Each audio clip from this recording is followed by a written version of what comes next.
बिस्मिल्लाहिर्रहमानिर्रहीम, अस्सलामु अलैकुम। इख्तिलाफी नोट के साथ मैं हूँ मेरुबाब। नाज़रीन, पाकिस्तान की मईशत को मुतादिद मसाइल का सामना है और उसे हल करने के लिए हुकूमत इस वक्त कोशां है। साथ ही साथ दोस्त ममालिक भी हमारी मदद को हर वक्त तैयार हैं। जहाँ वज़ीर आज़म इमरान खान दोस्त ममालिक के दौरे कर रहे हैं, तुर्की से वो हाल ही में वापस आए हैं। वहीं पर आपको बताएं कि अबू धाबी के वली अहद शेख मोहम्मद बिन ज़ैद अल नहयान भी पाकिस्तान के मुख्तसर दौरे पर आए और इससे पहले $3 बिलियन का जो है वो ऐलान कर चुके थे पाकिस्तान के लिए। और अब जब वो आए तो ऑयल रिफाइनरीज के मामले पर बातचीत हुई, साथ ही साथ सरमायाकारी में भी दिलचस्पी का इजहार किया गया, जिसका वज़ीर आज़म इमरान खान ने खैर मकदम किया। तो ऐसी तमाम तर सूरत हाल के बाद पाकिस्तान की मईशत को कुछ संभाला मिलेगा या अभी खतरा बदस्तूर मौजूद है, इसी सारी सूरत हाल पर बात करेंगे। और हमारे साथ मौजूद है साबिक वज़ीर ख़जाना सलमान शाह साहब भी। सलमान शाह साहब, बहुत शुक्रिया आपके वक्त का। हबीब अकरम साहब और साद रसूल हमारे साथ मौजूद हैं। हबीब साहब, अरब ममालिक के साथ हमारे ताल्लुकात कुछ अच्छे नहीं थे, फिर ये अचानक इतनी बड़ी तब्दीली कैसे आ गई? हम भी जा रहे हैं, वो भी आ रहे हैं। देखिए, ये मामला तो उस वक्त ख़राब हुए थे जब 2015 में यमन की जंग में सऊदी अरब ने हमारी मदद मांगी थी और उस वक्त हमारी हुकूमत ने फैसला किया कि जनाब इस मसले को हम पार्लियामेंट में लेके जाएंगे। और पार्लियामेंट ने एक ऐसा अजीब सा स्टांस लिया कि ना नीमे दरूं नीमे बरूं के जनाब अच्छा जी आप सुलह सफाई कर लें। उसका नटशल ये था कि हम तो आपकी मदद के लिए नहीं आ सकते। तो उसके नतीजे में फिर आपको याद होगा कि उसी ज़माने में यानी उन्हीं दिनों में UAE के जो नायब वज़ीर ख़ारजा थे, उन्होंने एक ट्वीट भी किया था जिसमें उन्होंने सख्ती से कहा था कि अब हमारा पाकिस्तान से भरोसा उठता जा रहा है, तो लिहाजा अब हम अरबों को खुद ही कुछ करना पड़ेगा। तो ये ऐसी ट्वीट थी जिसने पाकिस्तान की ख़ारजा पॉलिसी को बहुत ही धचका दिया और पाकिस्तान की उस ट्वीट के बाद से पाकिस्तान के साथ जो ताल्लुकात थे वो बहुत ही, आप यूँ कहिए कि बिल्कुल नीचे चले गए। उसके बाद फिर ये क्रेडिट जाता है दो लोगों को जिन्होंने इस पे मेहनत की और आज उस मेहनत का समर हम देख रहे हैं कि एक तवील अरसे के बाद एक इतनी बड़ी पर्सनालिटी UAE की और अरब दुनिया की वो हमारे यहाँ लैंड की है। ठीक है। और वो दो अफराद कौन हैं? वो हैं एक जनरल राहील शरीफ, जिन्होंने उस नाराजगी के आलम में जाके आहिस्ता आहिस्ता जगह बनानी शुरू की, लोगों उनसे बातचीत करना शुरू की। और दूसरी जो पर्सनालिटी है वो है जनरल कमर जावेद बाजवा साहब। अच्छा, उन्होंने एक ग्राउंड बनाई और इन्होंने उसके ऊपर ताल्लुकात की वो इमारत जो ढहती चली जा रही थी, बल्कि हमारी पॉलिटिकल क़यादत की वजह से यूँ समझिए कि ढही गई थी, उसको दोबारा ईंट करके कंकर करके बनाया। तो आज वो फिर मौका आया कि वहाँ के MBZ, जो इन्हें MBZ कहा जाता है, मोहम्मद बिन ज़ायद को, तो ये वहाँ के वली अहद भी हैं और डी फैक्टो वो वहाँ के बादशाह सदर हैं UAE के, खाली अबू ज़ैबी नहीं है। तो मेरा ख्याल है कि इनकी आमद जो है, आप यूँ समझिए कि पाकिस्तान के लिए एक बहुत बड़ा मौका है, अपॉर्चुनिटी है और जिसको हमें इस्तेमाल करना चाहिए। ठीक है, ये आपका मौका है। सलमान शाह साहब की जानिब बढ़ने से पहले साथ मुख्तसरन आप ये बता दीजिए कि मईशत को संभाला मिलेगा या खतरा बदस्तूर मौजूद है? देखिए, हमारी मईशत के मसाइल बहुत दूरअंदेश भी हैं, बहुत लंबे भी हैं, लॉन्ग टर्म उसके अंदर हमें चीज़ें ठीक करनी पड़ेंगी। लेकिन कम से कम ये बात ज़रूर है कि जिन नंबर्स की इस वक्त तक बात हो रही है, जो 6.2 बिलियन के करीब के नंबर्स की बात हो रही है UAE के पैकेज से, जो कि सऊदी अरब के पैकेज के बाद हम उसके ऊपर ऐड करके बात करेंगे, तो मेरा ख्याल है कि हमारे कम से कम इमीडिएट फाइनेंशियल क्राइसिस के अंदर से इसमें बहुत सी हेल्प होगी। हबीब साहब ने जो बात की वो बिल्कुल दुरुस्त है। मैं एक जुमला उस पर सिर्फ कहना चाहता हूँ कि हमारी फॉरेन पॉलिसी इफेक्टिवली थी नहीं पिछले 10-1 साल। अभी भी हमारी पॉलिटिकल फॉरेन पॉलिसी जो है वो शायद अभी भी वीक हो, हालांकि शामुल कुरैशी साहब उसमें काफी एफर्ट्स कर रहे हैं, लेकिन कंपल्सिव इंटरवेंशन के साथ जो कुछ इदारों ने इस फॉरेन पॉलिसी को टेक ऑन किया, कमर जावेद बाजवा साहब ये उसके समरात हैं, जिसको उस वक्त कम से कम मीडिया पे और दीगर पॉलिटिकल पार्टीज क्रिटिसाइज करती रही कि ये कि फौज फॉरेन पॉलिसी क्यों कर रही है, ये उसका समर है। ठीक है। अच्छा, सलमान शाह साहब, लेन देन का जो मामला है वो तो हल होता दिखाई दे रहा है, लेकिन ये जो पाकिस्तान के फौरी मुआशी मसाइल हैं, क्या वो भी हल होंगे? अब पहली बात तो ये है कि हमें ये एडमिट करना चाहिए कि पाकिस्तान एक बहुत बड़े माशी बुरहान में फंसा हुआ था और फंसा हुआ है, और वो ये है कि पाकिस्तान को एक शॉर्टफॉल है $30 अरब का।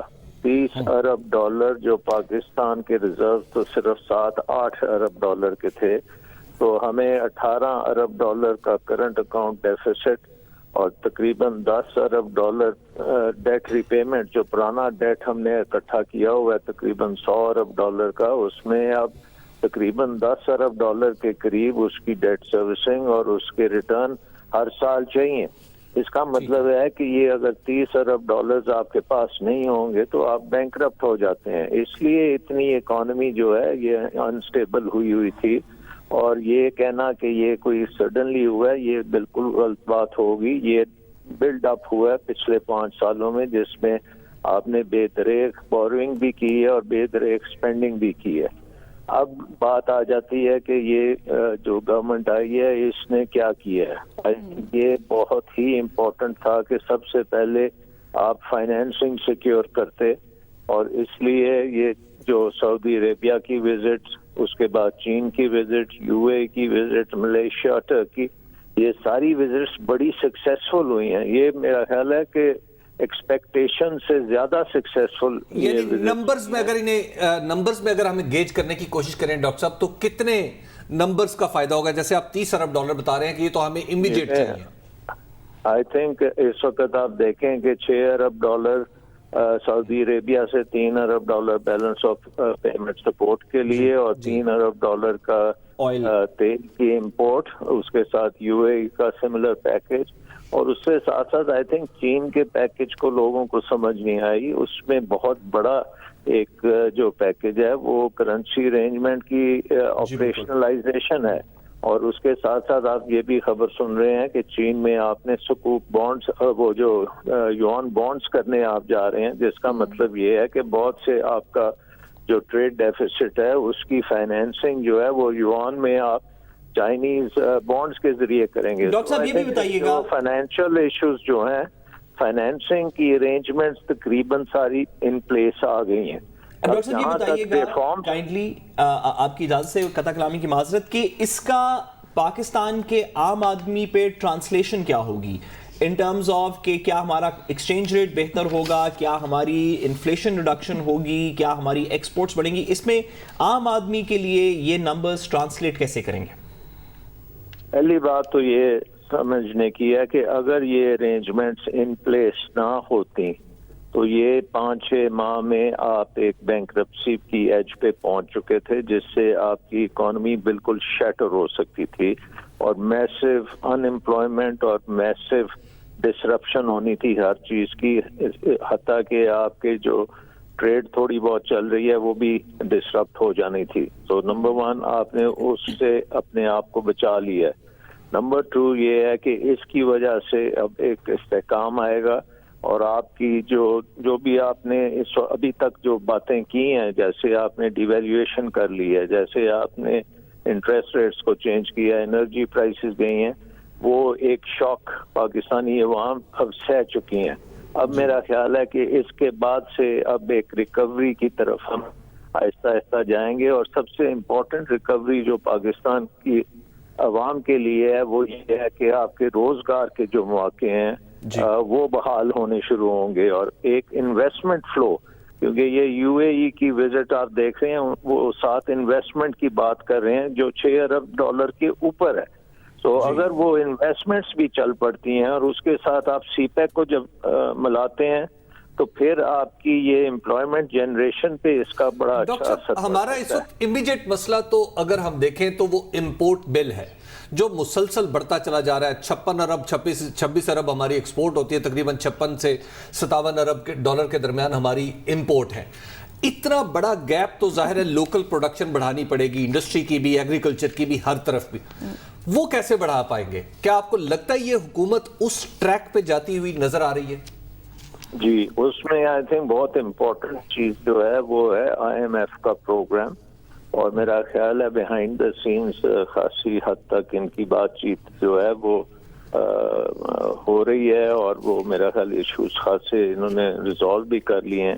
IMF کے 2 فائدے ہیں. نمبر 1، IMF سے آپ جب پروگرام کریں گے تو ایک سسٹمیٹک ریفارم پروگرام اس کے ساتھ آئے گا، جو آپ کے اداروں کے بارے میں، جو انرجی سیکٹر ہے جس نے بہت بڑا ایک بوجھ پاکستان پہ ڈالا ہوا ہے، جس نے پاکستان کی کمپیٹیٹیونیس کو تباہ کر کے رکھا ہوا ہے، اس کو ٹھیک کرنے کی طرف آپ جائیں گے. FDR کو ٹھیک کرنے کی طرف جائیں گے, ایز آف ڈوئنگ بزنس کے جو ریفارمز ہیں وہ آپ کریں گے, اینڈ ہو سکتا ہے آپ کی cost of doing business ultimately آہستہ آہستہ نیچے آئے. اور سب سے بڑا اس کا فائدہ جو دوسرا ہوگا وہ ایک سگنل جائے گا انویسٹمنٹ کی دنیا کو, جس میں وہ یہ کہیں گے کہ پاکستان انویسٹمنٹ کے لیے موزوں ملک ہے.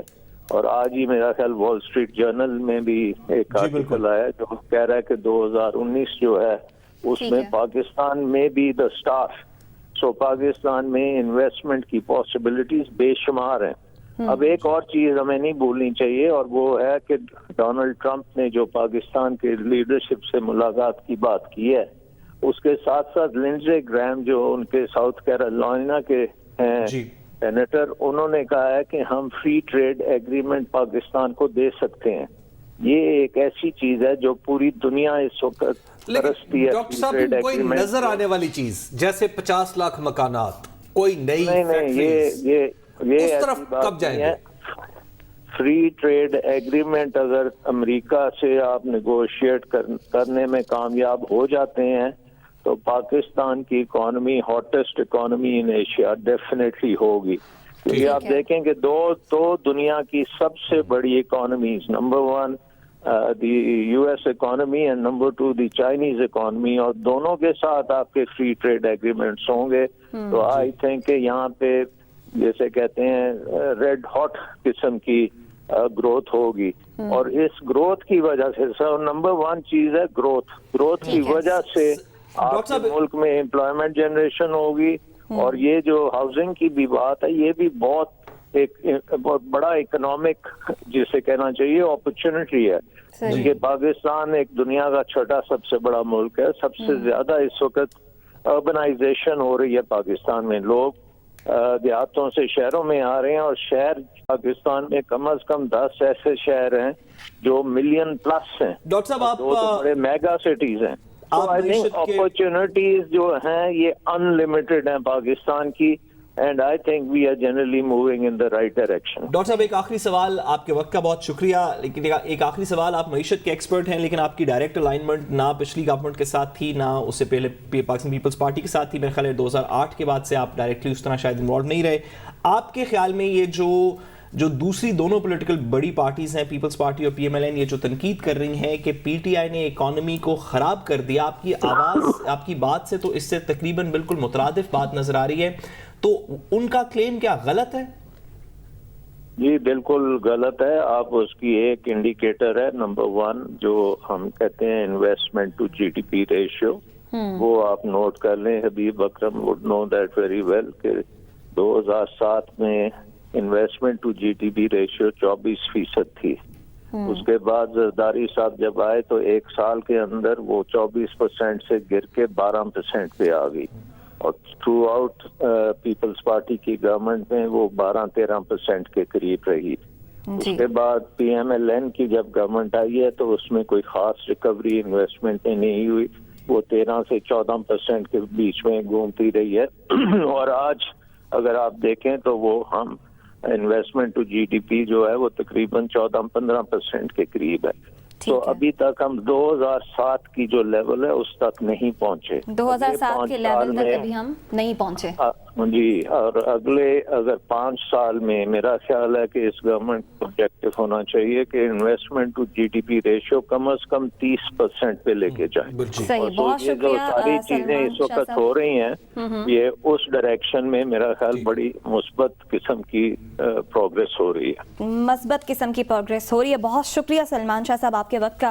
حبیب صاحب, مثبت پروگریس ہو رہی ہے. اس تمام صورتحال کے بعد کیا اب بھی ہمیں IMF کے پاس جانا پڑے گا, ان کا دروازہ کھٹکھٹانا پڑے گا؟ کے پاس جانے کا ایک ریزن تو یہ ہے کہ ہمیں کچھ پیسے چاہیے, لیکن اس کے ساتھ ساتھ وہ جو بات کریں نا ڈاکٹر صاحب کہ ہمیں کچھ ریفارمز چاہیے, وہ ریفارمز کرنا بہت ہی ضروری ہے. اور یہ حکومت جو ہے دراصل اس نے ریفارمز کا خاص طور پر اسد عمر صاحب کو ہی نوز ویری ویل کہ ہمیں کہاں پہ کیا کیا تبدیلیاں کرنی ہیں اپنے پورے اکنامک سٹرکچر میں. لیکن ایک جو پولیٹیکل گورنمنٹ ہے نا, اس کے لیے یہ ریفارمز کا معاملہ ہمارے لیے بڑا سادہ ہے. लेकिन पॉलिटिकल गवर्नमेंट के लिए ये बहुत ही मुश्किल काम है, क्योंकि उसमें बहुत सारे लोगों के मफादात पे जद पहुंचती है, बहुत सारे कारोबार को जद पहुंचती है। तो मेरा ख्याल है कि गवर्नमेंट को कहीं एक ऐसी मिडिल लाइन दरियाफ्त करना कि जहां पे वो ग्रोथ भी कर सके, ग्रो भी कर सके, और जहां पर वो अपना बैलेंस ऑफ पेमेंट के मामले को भी हाथ से ना जाने दे, ये बड़ा ही अहम होगा। और पाकिस्तान में इसके लिए हमेशा दो चीजें इख्तियार की जाती रही हैं। एक कि हमें बाहर से क्या मिल रहा है, जैसे हमारी एक पॉलिटिकल वैल्यू भी तो है ना, हमारा पॉलिटिकल कैपिटल भी तो है ना, स्ट्रेटेजिक वैल्यू, और स्ट्रेटेजिक वैल्यू है, जिसकी वजह से सऊदी अरब भी आपके साथ चलता है, जिसकी वजह से यूएई भी जैसे आपके साथ चल रहा है, अमेरिका भी आपके साथ चलना चाहता है, चीन भी आपके साथ चलना चाहता है। तो ये है हमारा स्ट्रेटेजिक कैपिटल कि यहां से हमें क्या मिलता है। तो वो तो सूरत हाल जैसे उन्होंने बता रहे हैं कि तकरीबन हम 15-16 अरब डॉलर के करीब हम मामलात को ले जाएंगे। लेकिन उसके साथ दूसरी जो अहम तरीन बात है वो ये है कि क्या हम अपने इंपोर्ट बिल को किसी सूरत कम करेंगे? क्या इसके लिए हमारे पास कोई मैकेनिज्म मौजूद है? क्या इसके लिए गवर्नमेंट का कोई थ्रस्ट है? मिसाल के तौर पे आज जैसे यूएई के वली अहद आए हुए हैं, अबू धाबी के वली अहद आए हुए थे, तो उनसे हमें क्या करना चाहिए? मतलब मैं अगर सोचता हूं कि एक पाकिस्तानी के तौर पे उनसे अगर गुफ्तगू करते हुए हमें कहना चाहिए कि जनाब इंडिया के साथ इंडिया आपकी 300 अरब डॉलर की इंपोर्ट है, इंडिया आपका तकरीबन 10% का पार्टनर है, 28 अरब 30 अरब डॉलर का सामान आप इंडिया से मंगवाते हैं। तो आप ऐसा करें कि बराए मेहरबानी, आपके पास पूरी दुनिया के लोग आते हैं, आप हमारे टेक्सटाइल के रेडीमेड गारमेंट्स को आप कोई हमें एक्सेस दे दें वहां पे। दूसरी, आपके पास बहुत सारी लेबर की अपॉर्चुनिटी होती है। हम किसी वक्त में आपके पास सबसे बड़ी हम आपका ग्रुप होते थे, पाकिस्तानियों की तादाद सबसे ज्यादा थी, आज इंडियंस की तादाद सबसे ज्यादा है, हम सेकंड लार्जेस्ट ग्रुप है वहां पे। अच्छा, तो आप हमारे लिए कुछ वीजे की पाबंदियां नरम कर दें। इसके साथ मिसाल के तौर पे उन्होंने कहा कि हम यहाँ पे एक रिफाइनरी बनाएं, हम उन्हें ये रिक्वेस्ट कर सकते थे कि जनाब आपके पास खुद जो और जरूरी नहीं हिज हाइनेस जो MBZ यानी मोहम्मद बिन ज़ैद हैं, ये भी बजाते खुद मुबादला जो इनकी कंपनी है, बहुत बड़ी इन्वेस्टमेंट कंपनी, दुनिया की बड़ी, उसके ये चेयरमैन भी हैं। तो लिहाजा उनसे भी हम रिक्वेस्ट कर सकते थे कि आप जनाब हमारे यहाँ एग्रीकल्चर सेक्टर में, आप हमारे यहाँ ट्रैक्टर मैन्युफैक्चरिंग में, इम्प्लीमेंट मैन्युफैक्चरिंग में आप इस तरह के कोई मैन्युफैक्चरिंग कंसर्न्स लगाएं। लेकिन अभी मुझे लगता है कि इमीडिएटली तो हमने कुछ पॉलिटिकल मामला हल किए हैं और शायद कुछ अपने बैलेंस ऑफ पेमेंट के मामला हल किए हैं, लेकिन आगे लेकिन जरूरी नहीं कि इसके ऊपर कि हबीब साहब ने बातें दुरुस्त की, लेकिन जरूरी नहीं कि इनके ऊपर बातें नहीं हुई, हो सकता है कि बैकग्राउंड में हो रही हो, भी तो हमारे सामने वो चीजें हैं जो इम्प्लीमेंटेबल है।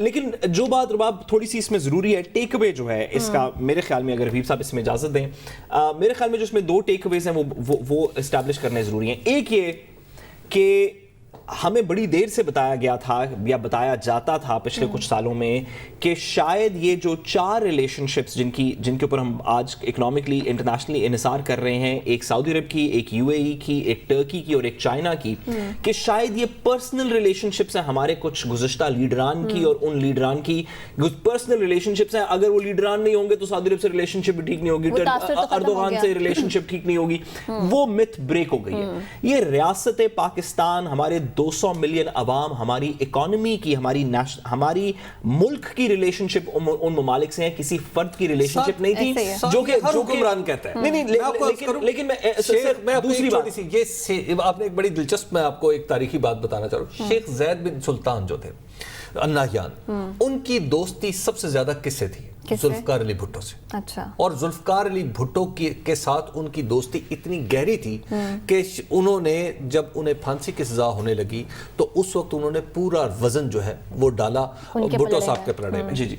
लेकिन बाद में शेख ज़ैद बिन सुल्तान जो है उनके ज़ियाउल हक के साथ भी, लेकिन जो बात एस्टैब्लिश की जा रही थी, सऊदी अरब देखिए, सऊदी अरब के साथ भी भुट्टो साहब का भी ख्याल था कि मेरे पर्सनल रिलेशनशिप है। ये हर हुक्मरान के होते हैं। मैं गुजारिश करना चाह रहा हूं कि कम से कम तासुर ये दिया गया, और इसके अंदर कोई दो राय नहीं, हम सारी ये वाला मीडिया देखते हैं ना, तासुर ये दिया गया कि शायद ये पर्सनल रिलेशनशिप्स हैं जिनकी वजह से मुल्क को भी फायदा हो रहा है, और अगर वो अफराद नहीं रहेंगे تو یہ ہمارے جو بائیلیٹرل ریلیشن شپس ہیں ممالک کی وہ بھی خراب ہو جائیں گی. پتہ یہ چلا کہ یہ پرسنل ریلیشن شپس نہیں ہیں, ملک کی ریلیشن شپس ہیں. ان افراد کے نہ رہنے کے بعد یہ بہتر ہوئی ہیں, کچھ ممالک کے ساتھ خراب نہیں ہوئی. دوسری بات جو, اور یہ میں ڈاکٹر سلمان شاہ صاحب کی بات کو آگے بڑھاتے ہوئے کروں گا, کہ جو ایک شاید ڈھنڈورا پیٹا گیا تھا پہلے 50 دن کے اندر, 60 دن کے اندر, 90 دن کے اندر, 100 دن کے اندر, کہ بس آج گئی اکانومی کل گئی, آج ختم ہو گئی معیشت کل ختم ہو گئی, آج شام کو معیشت ختم ہو جائے گی, کل صبح ختم ہو جائے گی. میڈیا کے اندر بہت بتائیں نا, یہ میڈیا نے کہا تھا, دیگر سیاستدانوں کی میڈیا نے کہا تھا کہ ڈالر 140 پہ جائے گا. حبیب صاحب کی یہ میڈیا نے کہا تھا. حبیب صاحب آپ کی بات نہیں کر رہا, کچھ اس وقت اسی پروگرام میں بیٹھ کے میں آپ کی خدمت میں عرض کرتا تھا کہ ہمارے ملک کے آدھے مسائل اس لیے ہیں کہ یہ وزراء اپنی زبانیں بند کرتے ہیں. اگر بات اپنی پوری کر سکوں, اور یہ پچھلے ایک مہینے میں سعد رسول صاحب زبانیں بند ہوئی ہیں تو معاملات بہتر لگنے لگے ہیں.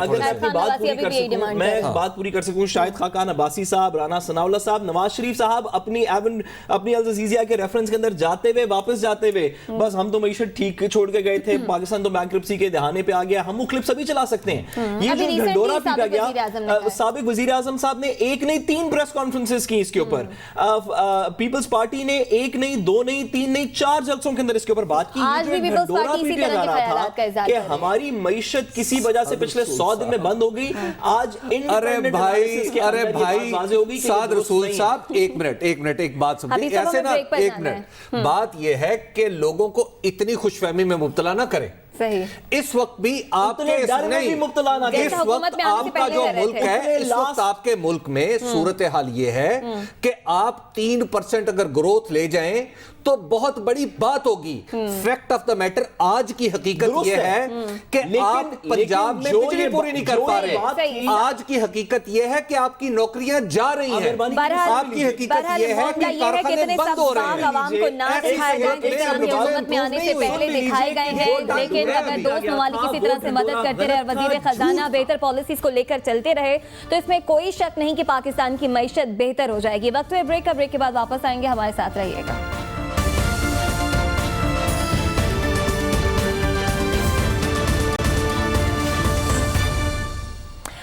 ویلکم بیک ناظرین, آپ کو بتائیں کہ کئی ڈیڈ لائنز آئیں اور گزر گئیں, لیکن سابق حکومت پنجاب کا mega project orange line train منصوبہ مکمل نہیں ہو سکا ہے. اگر شروعات کی بات کریں تو اس کی لاگت تھی 164 ارب روپے اور بڑھتے بڑھتے یہ منصوبہ 260 ارب روپے تک پہنچ چکا ہے. یعنی کہ ٹرین ابھی چلی نہیں اور خرچہ جو ہے وہ بڑھتا جا رہا ہے.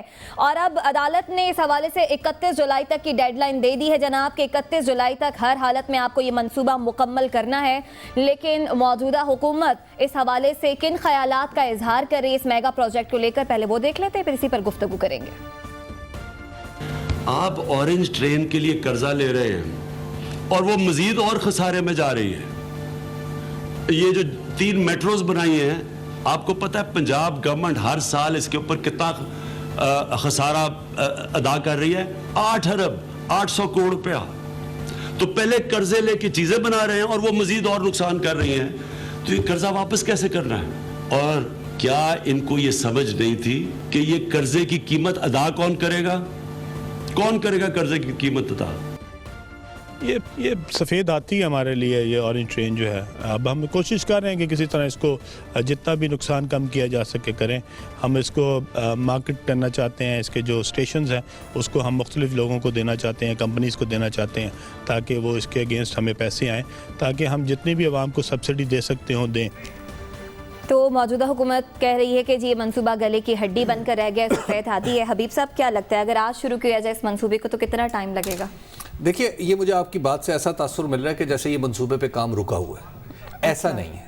آج میں خود جا کے, آج میں نے اورنج ٹرین کے جو مختلف جگہوں پہ جا کے مختلف حصوں میں جا کے دیکھا کہ وہاں پر کام کی کیا کیفیت ہے, تاکہ میں آپ کو بتا سکوں. آپ جیسے لوگ جو ہیں جو یہیں بیٹھ کے فیصلہ کر لیتے ہیں کہ کام بند ہے یا چل رہا ہے, تو میں اس کے بارے میں بتا سکوں. دیکھیے, کام تو وہاں پر جاری ہے اور بڑے زور و شور سے جاری ہے. اور مجھے انفیکٹ تھوڑی سی آج خوشی بھی ہوئی کہ باوجود اس کے کہ ابھی جو خیالات آپ نے عمران خان صاحب کے اور علیم خان صاحب کے سنوائے इसके बावजूद भी हुकूमत की एक कमिटमेंट नजर आ रही है कि इतना बड़ा प्रोजेक्ट है, इस पे बहुत सारा पैसा लग चुका है, अब वो पैसा लग गया है तो इस पे हम काम भी आगे बढ़ाएं। और मेरा ख्याल है कि ये ऐसा मैच्योर फैसला है, मैच्योर रवैया है जिसकी दाद पाकिस्तान तहरीक इंसाफ की पंजाब हुकूमत को तो देनी चाहिए। हदीब साहब, आप विजिट भी करके रहे हैं, हम वो मनाज़िर भी दिखा रहे हैं कि कहां पर कितना काम ये आज हमने थोड़ा सा वहां पर कुछ शूटिंग की थी आपके लिए, तो ये हम आपको दिखा रहे। खैर, और उसके साथ आज मैं एक और दूसरा भी बात करूं कि मैं ही यहाँ पे बार बार कहता रहा हूं कि जनाब ये इस हुकूमत की सबसे बड़ा निकम्मापन ये है कि इसने आते ही सारे प्रोजेक्ट्स के पैसे रोक दिए। एक प्रोजेक्ट जिसकी मैंने बड़ी मिसाल दी वो था इमरान खान साहब का जो शौकत खानम हॉस्पिटल, उसके सामने एक फ्लाईओवर और उसके साथ मुल्हिका सड़कें, वहां पर काम रुका हुआ था जब से माशाल्लाह ये हुकूमत आई थी। तो मेरा ख्याल ये है कि अब कोई मामला आगे बढ़ना शुरू हुआ है। कहीं अक्ल की बातें जो है वो कोई पंजाब हुकूमत तक पहुंचने लगी हैं और वो जो है ना वहां पे कोई शायद अब सैनिटी प्रिवेल कर रही है कि फंड्स भी रिलीज हो रहे हैं और काम भी शुरू हो रहे हैं। तो मेरा ख्याल, मेरी तवक्को ये है कि जो आज जो काम की रफ्तार मैंने देखी है, अदालत के हुक्म के मुताबिक 31 जुलाई तक मामला ठीक हो जाएगा, अगरचे ये ताखीर भी ये आपका मौक़िफ़ है। नाम सीएम पंजाब के स्पोक्स पर्सन शहबाज गिल भी हमारे साथ मौजूद है। बहुत शुक्रिया शहबाज साहब आपके वक्त का। जाने से पहले सिर्फ एक सवाल पूछना चाहता हूं कि हबीब साहब ने कहा कि अब आहिस्ता आहिस्ता इस हुकूमत के बहुत से निकम्मेपन है, सबसे ज्यादा निकम्मा, उनके अल्फाज से सबसे ज्यादा निकम्मा जो उन्होंने काम किया वो ABC फिर उन्होंने डिस्क्राइब किया और कहा कि अब कुछ बेहतरी आने लगी है। हाँ, फंड्स रोकती है। अब उन्होंने कहा कि कुछ बेहतरी आने लगी है, कुछ बेहतरी इस वजह से तो नहीं आने लगी कि आप हबीब अकरम साहब की एडवाइस मानना शुरू कर दी। नहीं, मेरी ना माने। बहुत शुक्रिया आपका साद और हबीब और उमर बाब, आप तीनों का बहुत शुक्रिया। देखिए, सबसे पहले तो मैं, क्योंकि आप दोनों को जाती तौर पे जानता हूं और मुझे ये पता है कि पॉलिटिकल ओपिनियंस अपने अपने होते हैं, लेकिन आप दोनों बहुत ही सिविक सिटीजन हैं और आप पब्लिक का जो पैसा है और जो पब्लिक की इन्वेस्टमेंट है वो हम करें कोई यार करे, आप उसे बहुत मेरिट पे ट्रीट करेंगे अपने तज्जिया। तो मैं आपको ये बताता हूँ कि बहुत अफसोस के साथ मैं आपको बताता हूँ कि ये बहुत ही घटिया मनसूबा है। मैं आपको पूरी जिम्मेदारी से बता रहा हूँ, बहुत ही इल कंसीव्ड है, ये बहुत ही बुरा मनसूबा। ये ऐसे ही है जैसे कोई बंदा अपनी प्लास्टिक सर्जरी करवाने जाए और आंख निकलवा के आ जाए, पैसे भी डॉक्टर को दे और आंख भी निकलवा ले, ये वो वाला काम हमारे साथ। सही। इस मंसूबे में देखिए कोई 1648 मिलियन डॉलर का ये एग्जिम बैंक से ये लोन हुआ है और उसके साथ डॉलर की प्राइस से अगर आप इसको कैलकुलेट कर लें तो ये 230 अरब रुपए का लोन है। उसके बाद इस पे कुछ 40 अरब रुपए वो खर्च आए कि जब आपने पुल बनाए, ब्रिजेस बनाए, कोई पाइप तोड़ दिया, कोई सड़क तोड़ दी, उसको बनाना है, जमीन एक्वायर करनी है, कोई 21 अरब की जमीन एक्वायर की, कोई 9 अरब के जो आपने वो जो मंसूबे तोड़े उनके ऊपर आपने लगाए, फिर आपने जो सिक्योरिटी इंस्टॉलमेंट फॉरेनर्स आए उनकी सिक्योरिटी की, बाकी चीजें। शहबाज साहब ये तो हो गया ना, अब तो शहबाज साहब ये हबीब साहब कह रहे हैं कि ये खसारा तो उन्होंने कर दिया गवर्नमेंट ने। अब आगे बताइए कि सर इस वक्त मैं क्विकली आपको बताने लगा, तो ये तकरीबन 40 अरब वो 230 हो, तो ये मिल मिला के 300 अरब, पौने 300 अरब के करीब ये इसकी फिगर जाती है। तो क्योंकि इस पे पैसा लग चुका हुआ है बहुत सारा पब्लिक का, जैसे हबीब साहब ने बहुत अच्छा पहले ही एक्सप्लेन कर दिया और इसमें कोर्ट की रूलिंग दिया और हमारी कमिटमेंट भी है कि क्योंकि पब्लिक का पैसा लग गया तो अब उस पैसे को कहाँ जाया करें और एक इंफ्रास्ट्रक्चर खड़ा करके उसको दरमियान में, तो हमारी पूरी कमिटमेंट है, हम इसको बिल्कुल चलाएंगे। अब हमारी कोशिश ये है कि इसको हम कितना वायबल करें। देखिए हबीब साहब, 3-4 चीजें गवर्नमेंट के पास, एक और सफेद हाथी है, किसी दिन उस पर भी आप प्रोग्राम कीजिए, मैं आपसे रिक्वेस्ट करूंगा ताकि पब्लिक को पता चले। एक जो वीट की सब्सिडी है उसका जो सर्कुलर डेट है वो तकरीबन उतना है जितना जब गवर्नमेंट आई थी तो फेडरल आपका था वो 500 अरब के करीब, 490 अरब रुपए के करीब वो है हमारी सारी लायबिलिटी और सब कुछ करके। ठीक हो गया, एक वो है पंजाब गवर्नमेंट के ऊपर, एक ये छोड़ के गए हैं, एक मेट्रो बना के गए। अब आपके पास जो कुल अमाउंट है बजट की जो आपने रेवेन्यू जनरेट करना है उसमें अगर ये 3 चीजें आप डाल दें तो सूबे में फिर आप। अच्छा शहबाज गिल साहब, माजरत के साथ चीफ जस्टिस ने जहां डेडलाइन दी है, सुप्रीम कोर्ट ने जहां डेडलाइन दी है कि 31 जुलाई तक शहबाज गिल साहब ये मंसूबा मुकम्मल हो, वहां पर यह भी कह दिया गया है कि जी अगर मुकर्ररा वक्त पर मुकम्मल ना हो सका मंसूबा तो फिर कंपनियों पर जुर्माना भी आयद किया जाएगा। आपने कहा कि आप भी मेक श्योर कर रहे हैं कि किसी तरह से 31 जुलाई तक मंसूबे को मुकम्मल कर लिया जाए, तो इस हवाले से जो करने के काम थे वो भी कर लिए गए, किए जा रहे हैं? जी बिल्कुल किए जा रहे हैं। इसके लिए जितना पैसा भी उन्हें चाहिए था बर वक्त ऑन टाइम उनको रिलीज किया जाता है। परसों भी इस मंसूबे के ऊपर मेरी भी उनसे मुलाकात हुई, मैंने भी उनसे बातचीत की, पूछा उनको कोई मसाइल, उनकी पूरी टीम को उनको कोई मसाइल नहीं थे, वो बिल्कुल अपने काम से सेटिस्फाइड थे, बल्कि उन्होंने मुझे ये भी कहा जो उनके हेड थे कि हम इसको टाइम से पहले कंप्लीट कर लेंगे इंशाल्लाह, ये उनके अल्फाज थे। डॉक्टर साहब ये बताइए कि आपने अभी जो इसकी इकोनॉमिक्स को डिस्क्राइब किया कि आपकी हुकूमत के ख्याल में ये एक लॉस मेकिंग प्रोजेक्ट है, ये इल कंसीव्ड था, इस पे बहुत ज़्यादा पैसे लग गए और इसको चलाने में भी बज़ाहिर जो मुझे समझ आई कि इसको चलाने में भी जो पैसे लग रहे होंगे वो उतना रिकवर नहीं कर सकेंगे पैसा कि the project page for itself. तो इसकी ठीक है, बेशक पिछली हुकूमत ने कंसीव किया, लेकिन चलाना आपने, इसका खसारा आपकी हुकूमत को होगा। इसको को नॉर्मलाइज करने के लिए अभी अलीम खान साहब ने कहा कि स्टेशंस को प्राइवेट कंपनीज को दे दिया जाएगा। क्या रिमीडियल मेजर्स आप ले रहे हैं ताकि जो खसारा इस प्रोजेक्ट से आपके ख्याल में आपको होगा उसको किसी तरीके रेमेडी किया जाए? देखिए, उसमें ये है साथ के वो कहना, ये जो मेरा ख्याल अलीम भाई जो बात कहना चाह रहे हैं वो ये कहना चाह रहे हैं कि उसमें जो स्टेशंस होंगे उनको मार्केट करेंगे ना, जैसे आपने देखा होगा मलेशिया में, दुबई में, कि वो एक कोई टेलीफोन कंपनी ले ले या एक कोई और शैम्पू बनाने वाली कंपनी ले ले, वो अपना ब्रांड करें और आपको वो उसके पैसे दे, तो इस तरह से। लेकिन मैं आपको बार बार दोबारा बता रहा हूँ कि इसमें इस कदर खसारा होना है, इसमें वो तो बड़े आराम से ये कह के चले जाते हैं कि हमारी जो हमारी स्ट्रेटेजी। लेकिन डॉक्टर साहब आप खुद पूरी दुनिया में देखा है आपने, पूरी दुनिया में इस तरह के प्रोजेक्ट सब्सिडी पे ही चलते हैं। तुर्की में भी यही मॉडल है, दुनिया के दूसरे मुल्कों में भी यही मॉडल है। सब्सिडी तो आपको देनी होगी और वो उतनी ही देंगे जाहिर है जिसकी बजट इजाजत देगा। और ये जो $168 बिलियन है, ये तो बजट का हिस्सा नहीं है, तो बाहर से आ रहा है, मतलब सीपैक का हिस्सा है। जी, मैं आपको बताता हूँ। पहली बात तो ये 168 नहीं, मैंने अभी आपको बताया कि ये 1648 बिलियन है। तो जी वही तकरीबन $15 अरब। ठीक है जी, ये माफ कीजिएगा, 230 बिलियन के करीब, 225 से 230 बिलियन बनता है। अच्छा, दूसरा मैं सर आपको ये बता दूं कि बिल्कुल पूरी दुनिया में होते हैं, लेकिन मैं आपको एग्जांपल देने लगा हूं कि शिकागो में मैं रहा। शिकागो में अगर आपने डाउनटाउन से थोड़ा सा बाहर किसी जगह पे जाना तो आप जलील होकर चाहते हैं, आपको 6 बसें बदल के जानी पड़ती हैं। कोई ऐसा मंसूबा नहीं उन्होंने लगाया, बिकॉज वो अफोर्ड नहीं करता शिकागो सिटी को।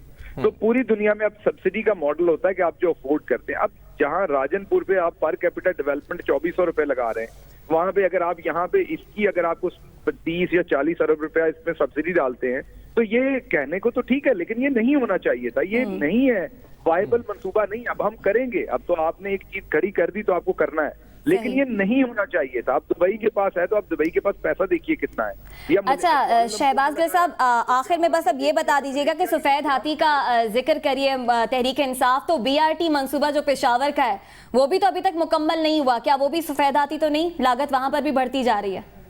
अच्छा उमर उबाब, मैं आपसे गलत बयानी नहीं करूंगा, मुझे एक तो BRT के बारे में पता नहीं, क्योंकि आप पंजाब का, लेकिन ओवरऑल एक इंफॉर्मेशन मैं पंजाब को करता हूं, लेकिन मैं कुछ आपको हकायक उसके बता देता हूं जो मेरी बातचीत हुई असद उमर साहब से। एक तो वो उसमें अपना पैसा, कोई ऐसी लायबिलिटी नहीं, वो बैंक की लायबिलिटी है और उन्होंने उसका ऑडिट करना है। उसमें एक तो ये महंगा सस्ता किकबैक ये वाले चीजें हमारी परेशानी नहीं है, वो उस बैंक की है, क्योंकि उन्होंने उससे पैसा रिट्रीव करना है। दूसरा उनका कहना है, जो मैंने उनसे सुना और आपको बता रहा हूँ, कि इसमें किसी किस्म की जो सब्सिडी मॉडल उसमें मौजूद नहीं है। अगर तो कोई मॉडल ऐसा हो तो वो तो बहुत अच्छी, अगर वो वाकई करने में कामयाब हो, लेकिन अगर वो भी ऐसा ही होगा तो मैं उसको भी बुरा कहूंगा। अगर वो ऐसा होगा तो उसे भी आप बुरा कहेंगे। बहुत शुक्रिया। Spokesperson CM Punjab Shahbaz Gill साहब हमारे साथ मौजूद थे। वक्त हुआ ब्रेक का, ब्रेक के बाद वापस आएंगे, हमारे साथ रहिएगा।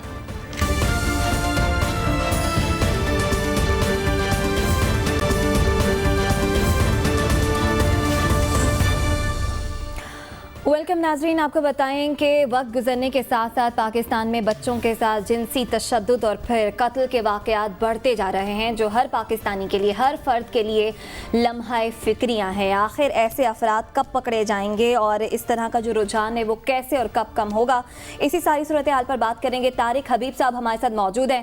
तारिक हबीब साहब, गुज़िश्ता 5 साल के दौरान बच्चों के साथ ये जो जिनसी ज़्यादती और फिर कत्ल के जो वाक़यात पेश आए हैं, ये कितने वाक़यात अब तक पेश आ चुके हैं 5 सालों के दौरान? कितनों को सजाएं हुई, कितने पकड़े गए? देखें जी, गुज़श्ता 5 साल के दौरान अगर हम आदाद शुमार का जायज़ा लें तो 2013 से लेकर अब तक 8793 बच्चों को अगवा करने के बाद उनसे जिनसी ज़्यादती की गई है। ان میں سے 6,791 بچوں کو قتل کر دیا گیا، اور قتل بھی انتہائی بہیمانہ طریقے سے کیا گیا ہے۔ اب اگر ان اعداد و شمار کو دیکھا جائے تو سامنے یہ بات آتی ہے کہ 63% جو واقعات ہیں وہ پنجاب میں ہوئے ہیں، اور 76% جو انسیڈنٹس ہیں وہ رورل ایریاز میں ہوئے ہیں۔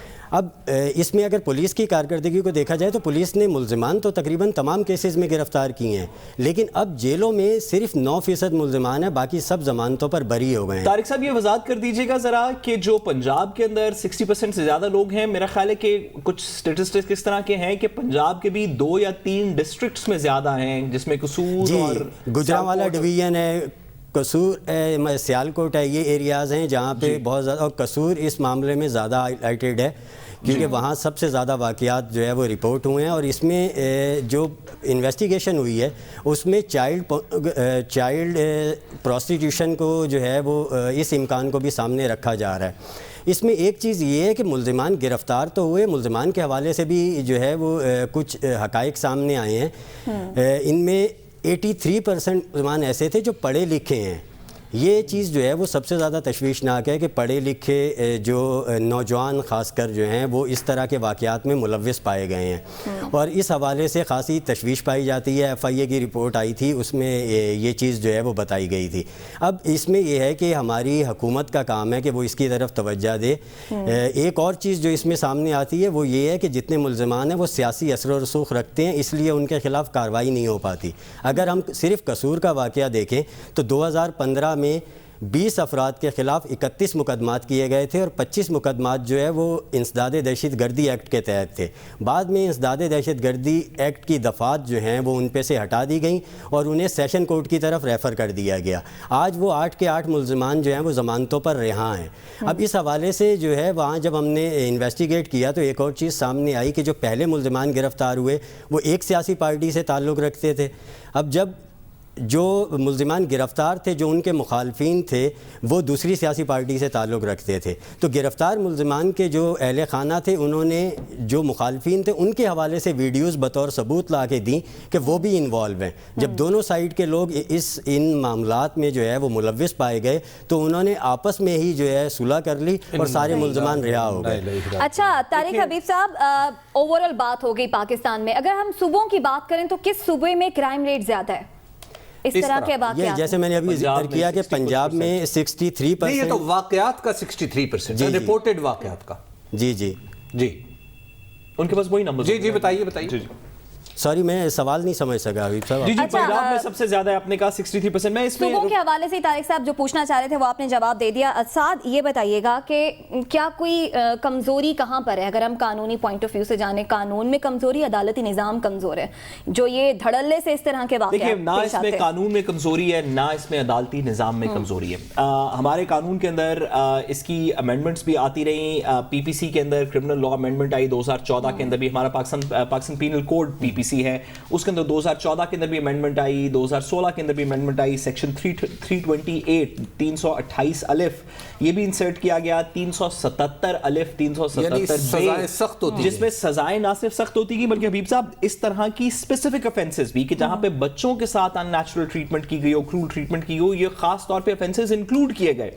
بالکل درست کہا طارق صاحب نے، مسئلہ ہماری انویسٹیگیشن والی سائڈ پہ ہے۔ ہم نے اب سے کچھ عرصہ پہلے جب زینب کا واقعہ ہوا اور ہم سب اس کے اندر اشدیدہ ہیں، ہم سب اس کے اندر ہم سب کو دکھ ہے قوم کو، ہمیں جب یہ واقعہ ہوا اور آپ کو یاد ہے اس کے بعد ایک ایلیگیشن لگائی گئی کہ شاید اس کے اندر کچھ گروپس اس طرح کے ملوث ہوں جو کہ پورنوگرافی کی بھی اور دیگر چیزوں کی بھی ایلیگیشن لگائی گئی۔ FIA کی رپورٹ نے کہا کہ کوئی ان کو گروپ شاید اس طرح کا نہیں ملا، لیکن جو ابھی طارق صاحب نے بھی بات کی، جو دیگر بھی باتیں ہیں، اگر یہ اتنے ہزاروں کے نمبرز کے اندر 6000 کے قریب پنجاب کے اندر اگر اس طرح کے افینسز ہوئے ہیں یا قتل ہوئے ہیں اور وہ 3 یا 4 ڈسٹرکٹس کے اندر صرف ہو رہے ہیں، قصور کے گرد و نواح میں ہو رہے ہیں، گجرانوالہ کے گرد و نواح میں ہو رہے ہیں، سیالکوٹ کے گرد و نواح میں ہو رہے ہیں، تو بڑا ان لائکلی ہے، میں صرف یہ کہتا چلوں گا، اور انویسٹیگیشن کی تنقید کرتے ہوئے بڑا ان لائکلی ہے کہ ہر کیس کو آپ کہیں کہ جی قصور میں 5 लोग इस तरह के हैं जो कि ऑन एंड ऑफ करते रहते हैं। क्यों नहीं इस बात को देखा जा रहा कि क्या उन लोगों के दरमियान में भी कोई कनेक्शन है, क्या उनके पीछे कोई कनेक्शन है? वाकयात स्प्रेड हो गए। देखिए ये तो एक अलग है, अब तो वाकयात आप देखिए कराची में भी रूनुमा नहीं जरूर हुए, लेकिन नौशहरा में भी रूनुमा हुए। कंसंट्रेशन 63% एक जगह पे है। अब तो